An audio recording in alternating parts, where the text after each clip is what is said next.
Sumuko ang miyembro ng BIFF Bungos Faction at Dawla Islamiyah Hassan Group sa otoridad kasabayang pagsuko ng matataas na kalibre ng baril bilang bahagi ng kampanya laban sa terorismo at para sa pagpapanatili ng kapayapaan sa rehiyon.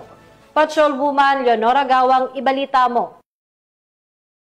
Winakasan ang pakikibaka at kusang nagbalik loob sa pamahalaan ang isang miyembro ng Communist Terrorist Group sa Barangay Imelda, Mondragon, Northern Samar. Ang pagbabalik loob ay resulta ng matagumpay na panawagan at pagsisikap ng mga tauhan ng 803rd Maneuver Company, Regional Mobile Force Battalion 8, samantala nakatanggap naman ang nagbalik loob ng agarang tulong na bigas mula sa mga kapulisan. Ang nasabing surrendery ay nasa kustodiya na ng 803rd Maneuver Company, RMFB 8, para sa kanyang posibleng enrollment sa programa ng ating gobyerno na Enhanced Comprehensive Local Integration Program o ECLIP. Muling hinimok ng pambansang pulisya ang iba pang mga miyembro at takasuporta ng CTGs na iwaksi na ang maling ideolohiya at magbalik loob sa gobyerno upang mamuhay ng payapa kasama ang kanilang mga mahal sa buhay. Mula dito sa Eastern Visayas, ako ang inyong PNN correspondent, Patrolwoman Palafox, alagad ng batas, tagataguyod ng Balitang Pulis.